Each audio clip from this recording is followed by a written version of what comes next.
संघर्षों के आदी है, संघर्षों के आदी है। देखा गए दिल के नारों से।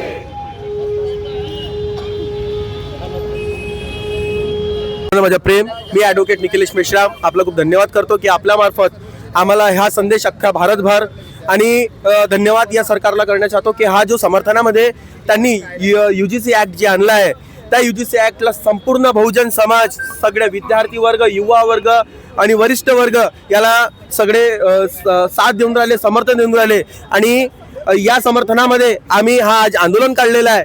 आंदोलनाचा मेन उद्देश म्हणजे असा आहे की UGC एक सपोर्ट हा एक ढाल आहे विद्यार्थ्यांसाठी, जे बोगस कॉलेजेस UGC जे युनिव्हर्सिटी राहतील त्याच्यावर लक्ष केंद्रित करतील, जे विद्यार्थ्यांवर हरॅसमेंट होतो, सेक्शुअल हरॅसमेंट होतो किंवा रॅगिंग होतो किंवा त्यांना वंचित केलं जाते खूप सारे त्यांच्या योजनामार्फत किंवा एज्युकेशन मार्फत, त्याच्याशिवाय कास्टिझम जे होतात त्याच्यामध्ये हा UGC आंदोलन किंवा UGC आंदोलन करून UGC बिल जे आहे त्याच्यामध्ये हे सगळे काही प्रावधान दिले आहेत जे आमच्या विद्यार्थ्यांसाठी, आपल्या समुदायासाठी, पिढीसाठी हे योग्य काम पडणार आहे।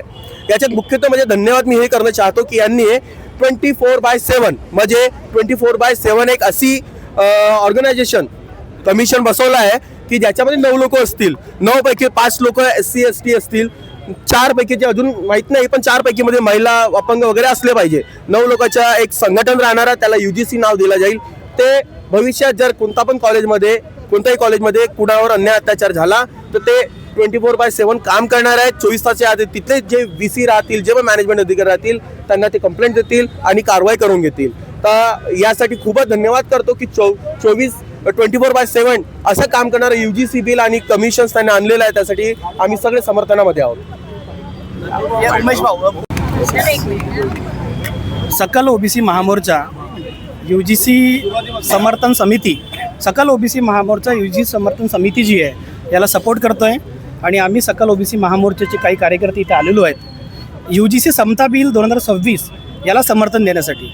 हा UGC समता बिल मोठ्या एका लढाईनंतर आलेला बिल आहे, कारण याआधी तुम्ही पाहिलं असणार की रोहित वेमुला आणि पायल तडवी यांसारखे अनेक 300 ते 400 विद्यार्थ्यांच्या आत्महत्या म्हणजेच इन्स्टिट्यूशनल मर्डर त्या मोठ्या मोठ्या संस्थांमध्ये झालेला आहे। त्यानंतर 2012ला एक बिल आला, त्या बिलमध्ये काहीतरी कमतरता आहे, अशा पद्धतीने दिशा वाडेकर, इंदिरा जयसिंग ह्यासुद्धा आणि रोहित वेमुलाची आई पायल तडवीचे आईबाबा हे कोर्टात गेले, सुप्रीम कोर्टात गेले आणि सुप्रीम कोर्टाला सुद्धा समजावून सांगितले की या बिलमध्ये काहीतरी कमतरता आहे, थोडे कडक नियम असायला पाहिजेत, म्हणून हे नवीन विधेयक होऊ घातलेलं होतं 2026चं।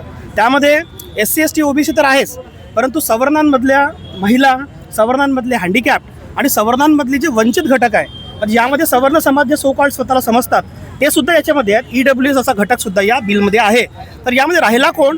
जो स्वतःला पाटील समजतो, स्वतःला अराजक समजतो, स्वतःला ठाकूर समजतो, बनिया समजतो, मोठा वर्ग जो EWS मध्ये पण येत नाही, SC ST OBC येत नाही, महिलांमध्ये पण त्यांना असं वाटतं की महिलांमध्ये पण ते येत नाही आणि हँडिकॅपमध्ये पण येत नाही, असे लोक आपला विरोध करतायत। आणि हे मुठ्ठीभर लोक आहेत, हे खूप झाले तर 5% लोक असणार, 95% विद्यार्थ्यांना यामध्ये सामील केलेलं आहे। आणि हा बिल नुसताच SC ST OBCच्या विरोधात कोणी बोलण्यासाठी म्हणून नाही आहे, तर कुठलाही विद्यार्थी असेल, कोणाच्याही विरोधात काही तक्रार झाली तर त्याची शहानिशा झाली पाहिजे आणि त्याला तात्काळ काही सजा नाही आहे, तर महिन्याभरासाठी कमिटी आहे, इक्विटी समता कमिटी आहे, ती कमिटी निर्णय घेईल। अशा पद्धतीचा हा चांगला बिल आहे, याला आम्ही समर्थन करतो आणि शासनाचा सुद्धा धन्यवाद करतो की हा बिल त्यांनी राखून ठेवावा।